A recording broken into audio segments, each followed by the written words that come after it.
आइए बच्चों, binomial theorem में अब हम डिस्कस करने वाले हैं जनरल टर्म। भाई एक्सपेंशन हमने सीख लिया है बहुत बढ़िया से, बहुत बेहतरीन आपको क्वेश्चन भी करा चुका हूं। आज जनरल टर्म की बात करेंगे, बहुत ही इंपॉर्टेंट टॉपिक है बच्चों, इसी से सवाल पूछते हैं सब लोग। देखो जी, जनरल टर्म किसमें बताना है मुझे? In the expansion of a plus B to the power n, इसमें मुझे बताना है बच्चों जनरल टर्म। और एक जो जब एक्सपेंशन मैंने लिखा था, एक एनसीआर वाला जो टर्म आया था ना, उसी को जनरल टर्म कहते हैं। कुछ कमजोर बच्चे, नादान बच्चे ध्यान से नहीं पढ़ रहे हैं तो वापस से उनके लिए फॉर्मूला लिख रहा हूं जी। NC0 ए की पावर एन, NC1 ए की power n minus one b, और यहाँ क्या आया था देखो, NCR ए की power n minus r b की पावर आर। और पता है लास्ट में कौन सा टर्म आया था? अरे लास्ट में आया था NCN इंटू बी की पावर एन, ये बच्चों आया था। अब जनरल टर्म का मतलब क्या है? एक ऐसा टर्म जिससे मैं बाकी सारे टर्म्स भी बता सकूं, उसको जनरल टर्म कहते हैं। तो ये वाला जो मेरा टर्म है, यहां से मैं सब बता सकता हूं। ये वाला टर्म, इसी को जनरल टर्म कहते हैं। जनरल क्यों कह रहा हूं रे? इसमें यदि मैं आर का वैल्यू 0 रखूंगा फर्स्ट टर्म आ जाएगा, आर का वैल्यू 1 रखूंगा सेकंड टर्म आ जाएगा, आर का वैल्यू n रखूंगा लास्ट टर्म आ जाएगा, तो इससे सारे टर्म्स आ जाएंगे। तो यही है मेरा जनरल टर्म, NCR ए की power n minus r b की पावर r। अब बच्चों ये बताओ, काउंट करके बताओ इस टर्म का नंबर कौन सा होगा। आइए काउंट करते हैं छोटे बच्चे के जैसे। यहां लिखा है ये फर्स्ट टर्म है, तो यहां कितना लिखा है? 0। ये सेकंड टर्म है, यहां नीचे कितना लिखा है? 1। वापस ध्यान दो, यहां 1 लिखा है तो कौन सा टर्म है? सेकंड टर्म है।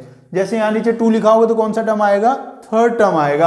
अब यहां कितना लिखा है? R, तो ये कौन सा टर्म है? R प्लस 1th टर्म है, तो ये R प्लस 1th टर्म है। तो इसको कैसे लिखूंगा? TR प्लस 1, T 4 टर्म, और ये इसका नंबर हो गया R प्लस 1, तो ये है TR प्लस 1। इसको कहते हैं बच्चों जनरल टर्म। इस टर्म के मतलब ये फॉर्मूले के बहुत ही काम है भाई बच्चों। सबसे पहला जो एप्लीकेशन है वो बताता हूं। यदि आपको इसके एक्सपेंशन में कोई पर्टिकुलर टर्म निकालना हो तो डायरेक्टली यहां से आप निकाल सकते हैं। जैसे आपको कहा कि a प्लस बी की पावर n में आप फोर्थ टर्म बताइए, तो मुझे मतलब T4 निकालना है। तो T4 निकालने के लिए R को कितना रख दूंगा? R को 3 रख दूंगा। मान लो मुझे T7 निकालना है, 7th टर्म, तो मैं R को 6 रख दूंगा। तो ऐसे कोई भी टर्म आ जाएगा। एक छोटा क्वेश्चन पूछ लूं पहले, चलो फिर आगे चर्चा करेंगे। ऐसे कहा गया, find the fourth term in the expansion. भाई जब भी पढ़ने बैठो ना, कागज पेन साथ में रखा करो, ठीक है नहीं? और क्वेश्चन जैसे आए तुरंत सॉल्व करना चालू। Find the fourth term in the expansion of x minus 2y to the power 12। जैसे ये बच्चों आपसे पूछा गया, मुझे कौन सा टर्म निकालना है? फोर्थ टर्म निकालना है। फोर्थ टर्म मतलब T4 बच्चों। फॉर्मूले मेरा ऐसे R प्लस 1 करके होता है, तो मैं इसको क्या लिख लूंगा? 3 प्लस 1। तो R की जगह मुझे कितना लिखना है भाई? 3 लिखना है। अब बच्चों ने बताओ, यहाँ n का वैल्यू कितना है? 12। ये जो पावर होती है ना, यहाँ से देखो, ये जो पावर होती है इसी को कहते हैं n। तो ये आ गया 12 C, R का वैल्यू हुआ 3। और बच्चों a के प्लेस पे क्या लिखा है? a के प्लेस पे लिखा है x to the power 12 minus 3। b के प्लेस पे क्या लिखा है भाई? माइनस 2y की पावर 3। ऐसा बच्चों आ गया है। 12 से 3 का वैल्यू हम फाइंड कर लेंगे। ऐसे करते हैं ना, 12 इंटू 11 इंटू 10। फिर से याद दिला दूं, देखो नीचे 3 लिखा है तो ऊपर 3 टर्म आएंगे 12 से स्टार्ट करके, और नीचे 1 इंटू 2 इंटू 3। ये देखो बच्चों x की पावर हो गया है 9। यहां देखो चूंकि ओड पावर है तो ये नेगेटिव ही रहेगा, तो वो माइनस में यहां लिख देता हूं लाके, और ये हो जाएगा 8 इंटू वाई की पावर 3। अब इसको कैलकुलेट कर लो, देखो 2 इंटू 3, ये कट गया जी। ये आ गया 220 इंटू 8, ये आ गया बच्चों 1760 x की पावर 9 और y की पावर 3। तो इस तरीके से बच्चों हम ये जनरल टर्म वाला फॉर्मूला यूज करके कोई भी टर्म हमें जो चाहिए वो फाइंड कर सकते हैं। आज चलिए आगे बढ़ते हैं और चर्चा करते हैं। जैसे इसमें तो आपसे पूछा गया कि फोर्थ टर्म आप बताइए, इसी में एक बात और आपसे पूछता है, कई बार वो कहता है कि भैया आप स्टार्टिंग से नहीं, आप लास्ट से कोई टर्म बताइए, लास्ट से कोई टर्म। जैसे ये स्टार्टिंग से 1 2 3 ऐसे पूछा है, इसके बजाय पूछता है लास्ट से बताओ, लास्ट से काउंट करूंगा तो ये फर्स्ट हो जाएगा, ये सेकंड, ये थर्ड, ऐसे हो जाएगा। तो लास्ट से कोई टर्म पूछता है। लास्ट से टर्म निकालने के ना कुल मिला के भी दो तरीके हैं, दोनों तरीके मैं आपको एक्सप्लेन करता हूं पहले, फिर आपकी मर्जी जो यूज करना है आपको, पहले ध्यान दीजिएगा थोड़ा। जैसे यदि मैं लिखता हूं a plus B to the power 2 लिख देता हूं, छोटे बच्चों के जैसे 2 लिख देता हूं, तो इसका एक्सपेंशन क्या बनेगा, 2c0 a की पावर 2, 2c1 ab और 2c2 b स्क्वायर, ऐसा बनेगा बच्चों। अब यदि मैं b प्लस a की पावर 2 लिख दूं, अब क्या बनेगा, पहले आएगा 2c0 b की पावर 2, फिर आएगा बच्चों 2c1 ba, फिर आएगा 2c2 a स्क्वायर, ऐसा बच्चों आएगा। अब एक बार अच्छी नज़रों से ये वाला एक्सपेंशन देखिए, फिर दूसरी बार ये वाला देखिए। ये जो 2c0 होता है और जो 2c2 होता है वो सेम होता है। मैं एक बार लिख देता हूँ इस बात को, 2c0 को मैंने लिख दिया 2c2, 2c1 तो 2c1 है जी, और 2c2 को लिख दिया 2c0। अब देखिए ये वाला एक्सपेंशन एक बार देखो, फिर ये वाला एक्सपेंशन देखो, कैसे लग रहे हैं दोनों, बिल्कुल सेम ही है, सेम तो होने ही है, अरे सेम तो होने ही है, ये लेफ्ट साइड सेम ना है दोनों का, यहाँ a प्लस भी यहाँ b प्लस है, एक ही बात है। लेकिन फर्क क्या है, वो फर्क पहचानिए। यहाँ जो फर्स्ट टर्म था वहाँ वो लास्ट टर्म बन गया है, यहाँ जो सेकंड था वो तो इसमें सेकंड लास्ट बन गया है, जो इसमें लास्ट था वो इसमें फर्स्ट बन गया है। मतलब कि जो सारे टर्म्स थे उनका ऑर्डर चेंज हो गया है। तो अब यदि कोई कहे a plus b whole square में आप लास्ट टर्म बताओ, तो आप b प्लस होल स्क्वायर में फर्स्ट टर्म बताओगे।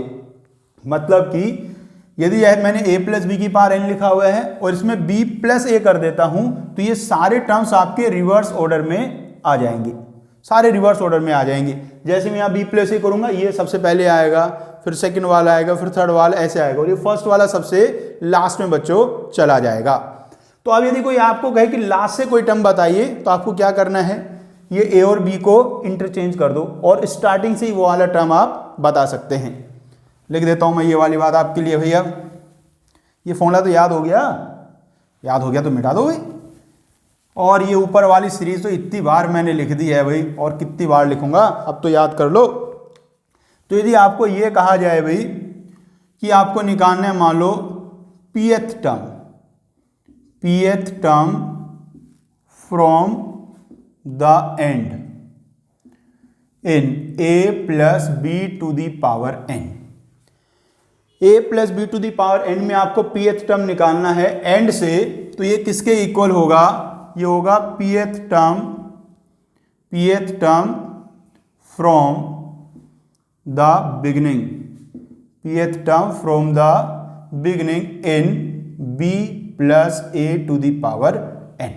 देखो जी, और जब बिगिनिंग से निकालना है तो डायरेक्ट वही फॉर्मूला यूज कर देंगे अपना जो जनरल टर्म वाला था। एक तरीका तो बच्चों ये है, मुझे तो वैसे ही बहुत पसंद है, बाकी आपको तो मुझे दूसरा ही बताना पड़ेगा ना। दूसरा मेथड क्या है बच्चों, दूसरा मेथड ये कहता है कि आपको जो लास्ट से टर्म निकालना है उसका स्टार्टिंग से आप नंबर काउंट कर लीजिए कौन सा बैठ रहा है, और फिर वही निकाल लीजिए। जैसे ऐसे समझो, जैसे मान लीजिए मेरे पास a प्लस बी की पावर 10 लिखा हुआ है, a प्लस बी की पावर 10 है, तो जब मैं इसको एक्सपेंड करूंगा, इसका फर्स्ट टर्म आएगा, सेकंड टर्म आएगा, थर्ड टर्म आएगा, और कुल मिलाए कितने टर्म्स आएंगे इसमें, 11 टर्म्स आएंगे। सिखाया था ना, या भूल गए, पावर 10 है तो नंबर टर्म्स कितने होंगे, 11 होंगे।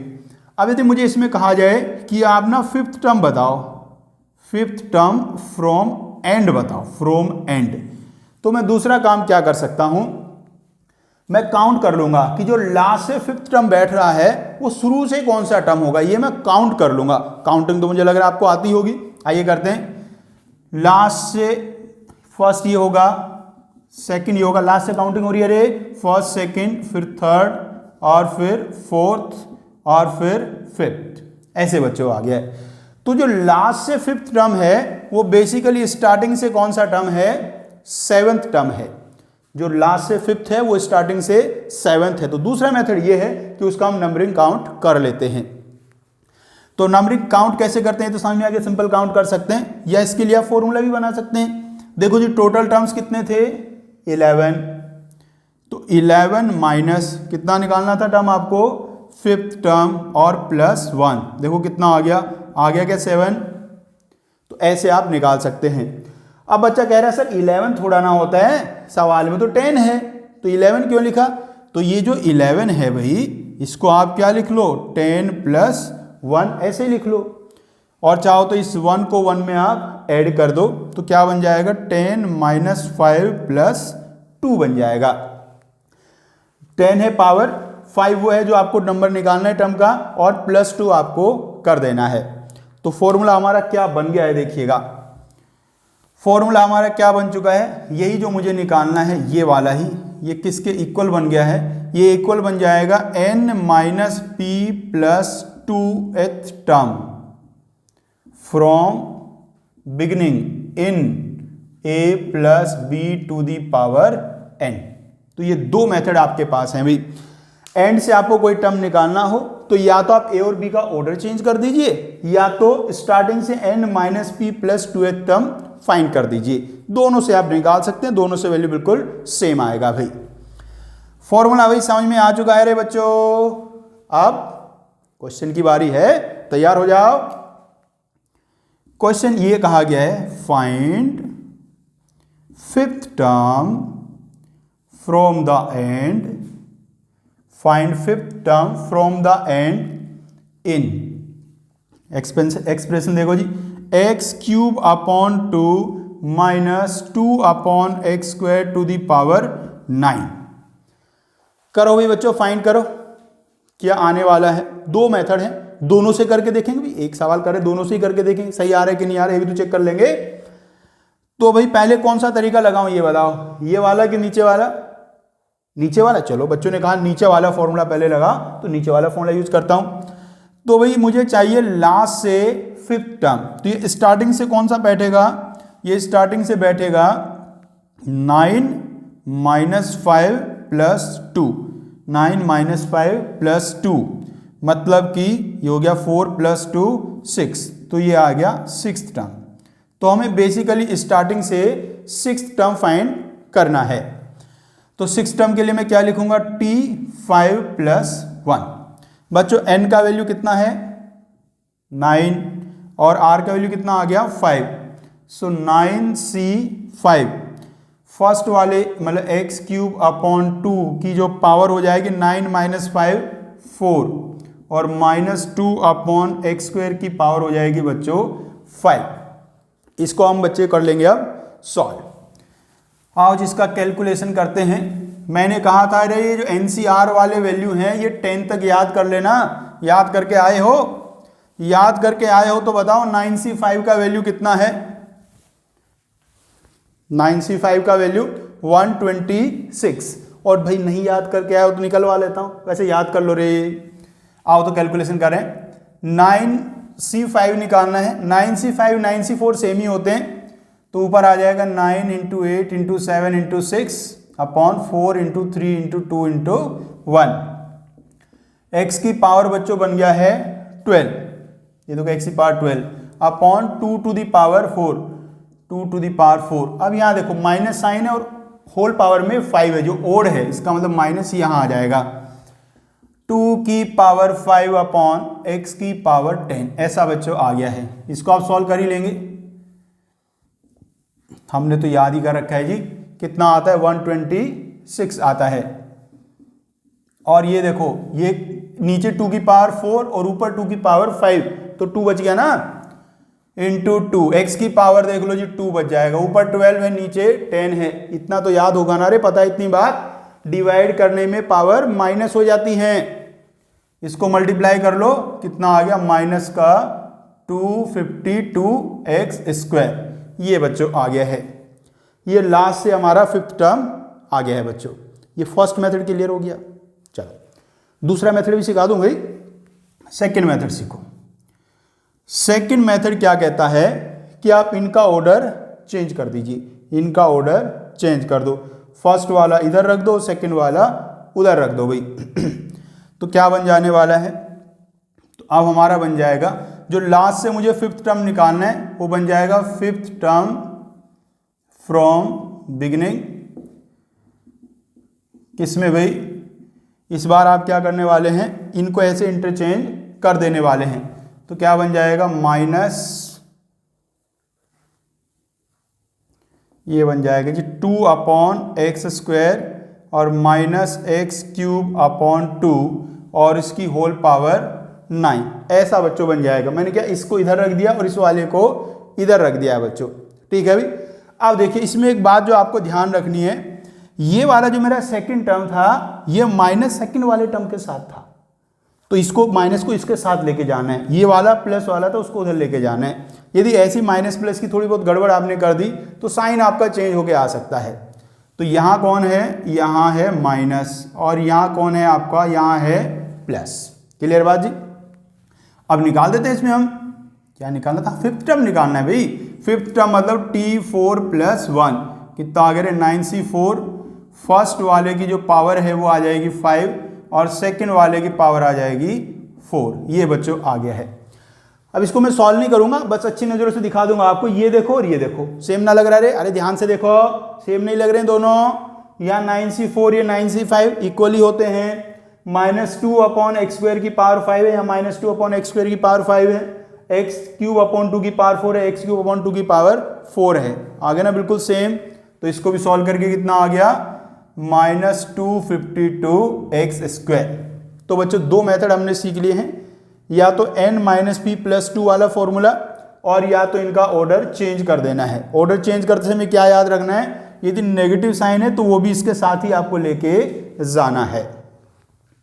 समझ में आ गया बढ़िया से। एक IIT का सवाल करा दूं, आ जाओ। IIT वाला सवाल, IIT वाले सवाल यहाँ हमारे बहुत धमाकेदार होते हैं। साथ साथ बच्चों अपने बेसिक सवाल करते रहें और उसके बाद IIT के सवाल करते रहें। ये इतना बढ़िया चैप्टर है बच्चों बाइनोमियल थ्योरम। हमेशा कोई भी आपका एग्जाम होता है इससे क्वेश्चन जरूर आता है और बहुत इजी क्वेश्चन आता है, बच्चे आराम से कर सकते हैं। आओ एक जेई वाला सवाल आ रहा है जी, बहुत बेहतरीन सवाल है। कैलकुलेशन में ध्यान से करना, बढ़िया हो जाएगा। ऐसे कहा गया है a ratio of the fifth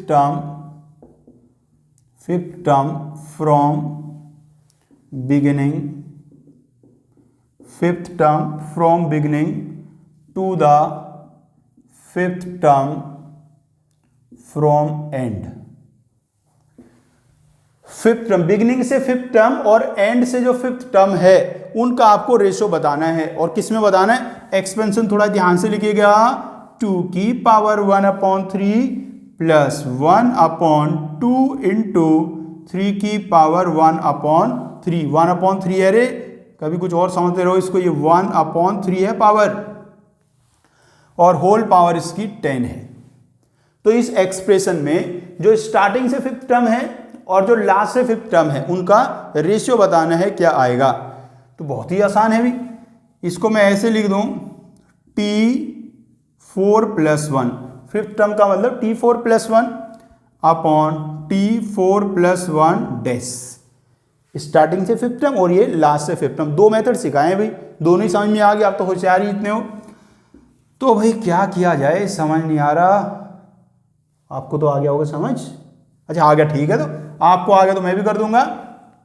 10C4 2⁻⁴ की पावर 6, 10 - 4 6 और 1/2 इंटू 3⁻⁴ की पावर 4। अब नीचे यदि मैं बात करता हूं, क्या सिखाया है आपको, भूल जाते हो इतनी जल्दी। लास्ट इनका ऑर्डर चेंज कर दो, ये वाले को इधर और ये वाले को इधर रख दो और निकाल दो फिर से फोर्थ टर्म। तो बस 10C4 तो ऐसे ही आ जाएगा। अब यहां कौन आएगा, ये सेकंड वाला आएगा। 1/2 इंटू 3⁻⁴ और इसकी होल पावर 6 और यहां कौन पहुंच जाएगा 2⁻⁴ और उसकी होल पावर 4। ऐसा बच्चों बन गया है। 10C4 कैंसिल हो गया। अब देखो आगे कहानी क्या है। आगे कहानी ये कहती है 2⁻⁴ की पावर 6, 2⁻⁴ की पावर 4, डिवाइड में पावर माइनस हो जाएगी तो कितना बचा 2⁻⁴ की पावर 2, 6 माइनस 4 बन गया 2। और देखो ये देखा है, यहाँ लिखा है 1 अपॉन में, यहाँ भी लिखा है 1 अपॉन में, तो 1 अपॉन को यदि मैं हटा दूंगा तो ये वाला वैल्यू ऊपर पहुंच जाएगा। मुझे लग रहा कमजोरी बच्चे हैं मेरे, तो 2 इंटू 3 की पावर 1/3, मैं ये बता रहा था यहाँ 1 के अपॉन में लिखा है, ये घूम के वापस ऊपर पहुंच जाएगा पावर 6, और ये वाला तो 1 अपॉन में है ही, तो ये डिनोमिनेटर में आ जाएगा, तो 2 इंटू 3 की पावर 1/3 की होल पावर 4। ये बच्चों आ गया है। ये समझ के ना रहे क्या करा, अरे वो बचपन की बात है, a upon B divide by C upon D होता था, तो ऐसे ना बन जाता था A D upon B C, वही कंसेप्ट यूज करा है मैंने यहाँ। आप देखो जी कहानी, ये तो क्या बन गया है, 2 की पावर 2/3 बन गया रे। अब यहाँ फिर से देखो पावर 6 से नीचे पावर 4 है, तो ये बन जाएगा 2 इंटू 3 की पावर 1/3 की पावर 2। आप देख लो जी, 2 की पावर 2/3 इंटू 2 की पावर 2 इंटू 3 की पावर 2/3, ऐसा बच्चों बन गया है। अब ये जो 2 की पावर 2 है, इसको तो मैं क्या लिख दूंगा 4। इन दोनों को ध्यान से देखो, पावर 1/3 तो आप ऊपर कॉमन ले लो, तो यहां बचेगा 2 की पावर 2 इंटू 3 की पावर 2 और होल पावर 1/3। ये पता है कितना बन गया, अरे 2 की पावर 2 होता है 4, 3 की पावर 2 होता है 9, बन गया ना 36, तो ये आ गया 4 इंटू 36 की पावर 1/3। ये देखो जी कितना आसान सा क्वेश्चन, बिल्कुल आसान क्वेश्चन है, बस यहाँ कैलकुलेशन थोड़ी ध्यान से करनी है आपको। समझ आ गया जी। एक और करा दूं आईआईटी वाला सवाल, एक और बच्चे कह रहे हैं और कराओ आईआईटी वाले सवाल, अब तो बहुत पसंद आ रहे हैं सब सवाल ही इतने आसान आते हैं आईआईटी में, कर ही लेंगे सब लोग। एक ही तो एग्जाम है मैथ्स का जो आसान आता है, वो है आईआईटी अपना, तो करिए आसान आसान क्वेश्चन। एक और आईआईटी वाला सवाल, चलिए क्वेश्चन में कहा गया है in the binomial expansion, in the binomial expansion of a minus b to the power n where n is greater than or equals to 5, the sum of fifth and sixth terms is 0, sum of fifth and sixth terms is 0। तो बच्चों आपको बताना है then a upon b is equals to, solve करो भी। Option बता दूं आपको, चलो आज ऑप्शन भी बता देता हूं। ऑप्शन ये है n minus 5 upon 6, n minus 4 upon 5, और है बच्चों 5 अपॉन n माइनस 4 और 6 अपॉन n माइनस 5। ये है बच्चों 4 ऑप्शन। करिएगा सॉल्व जरूर, बताइएगा। बिल्कुल सिंपल सा है, 5th टर्म निकालो 6th टर्म निकालो, दोनों को प्लस करके 0 के इक्वल रखो, आ जाएगा a अपॉन बी का वैल्यू। सॉल्व करो भाई जल्दी जल्दी।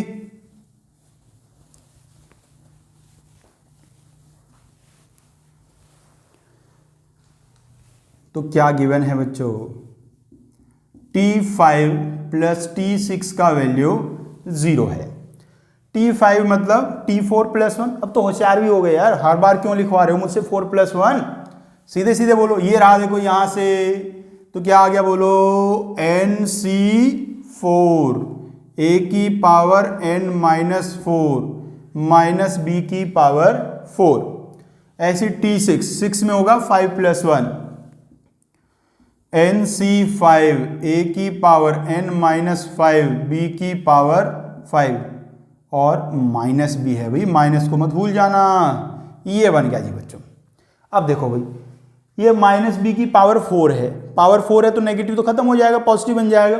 लेकिन यहाँ माइनस बी की पावर 5 है, वो ओड पावर है तो माइनस बाहर आ जाएगा, तो कुल मिला के यहाँ साइन आ जाएगा माइनस का, और नेगेटिव फीलिंग लानी नहीं है हमें, तो माइनस को ले जाओ उधर, हो जाएगा प्लस।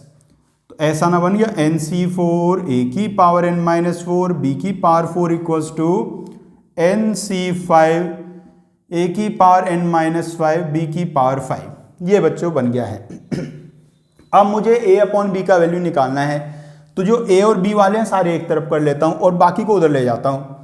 देखो जी, a की power n minus 4 into B की पावर 4 अपॉन a की पावर n माइनस 5 b की power 5 equals to NC5 upon NC4।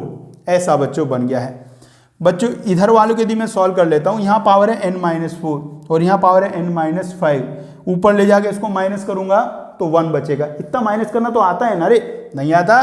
देखो बाबू देखो, माइनस करना नहीं आता, ऐसे करते हैं minus n-4 minus n-5, bracket open कर लो, देखो ना कट गया n से n, बच गया ना 1, तो a की पावर बचेगा 1 अपॉन, यहाँ देखो b की पावर 4 ऊपर है और b की पावर 5 नीचे है, तो नीचे बच जाएगा एक b। अब इसका वैल्यू निकालना है। अब ये जो एक्सप्रेशन लिखा है ना बच्चों, ये तो बहुत ही कमाल का एक्सप्रेशन है, इसकी मुझे ना बहुत बार जरूरत पड़ने वाली है, इसलिए मैं क्या करता हूँ, इसका जनरल वैल्यू आपको निकाल के दिखा देता हूँ एक बार, ठीक है ना। यहाँ आओ, देखो ये लिखा है ऐसे, NCR अपॉन NCR माइनस 1 है, NCR अपॉन NCR माइनस 1, ऊपर वाला सेम है, नीचे वालों में नीचे एक कम है, तो इसको मैं सॉल्व करके एक बार आपको दिखा देता हूँ। तो यहाँ देखिए ये आ गया n factorial r factorial n minus r factorial, और अपॉन में ये वाला जो है NCR माइनस 1 जो लिखा है, इसका ही फॉर्मूला लगाता हूँ, तो n फैक्टोरियल, जो नीचे वाला वो ऊपर पहुंच जाएगा r minus 1 factorial n minus r plus 1 factorial, ऐसा बच्चों बन जाने वाला है। फैक्टोरियल भाई दिख रहा है ना, फैक्टोरियल ये बन गया। अब इसको सॉल्व कर लो जी, n फैक्टोरियल से n फैक्टोरियल कैंसिल, ये जो r फैक्टोरियल है इसको r into r minus 1 factorial लिख दूंगा, तो r माइनस 1 फैक्टोरियल उससे कैंसिल हो जाएगा, तो नीचे बचेगा r। ये n माइनस आर प्लस 1 का फैक्टोरियल है, इसको मैं n minus R plus 1 into n minus R factorial लिख दूंगा, तो n minus R factorial cancel हो जाएगा, तो n माइनस आर प्लस 1 बन जाएगा। बच्चों ये वाली बात ना बिल्कुल याद कर लो आप, बहुत जगह जरूरत पड़ेगी इसकी। NCR upon NCR minus 1 n minus R plus 1 upon r होता है। अब उससे यदि मैं इसको यहाँ लिख देता हूँ, तो भाई मेरा n तो n ही है, r कितना है, r है 5, और 1 तो भाई 1 ही रहता है, और अपॉन r कितना है 5, तो कितना आ गया n माइनस 4 अपॉन 5, ये बच्चों आ गया है वैल्यू। तो ये रहा हमारा आंसर।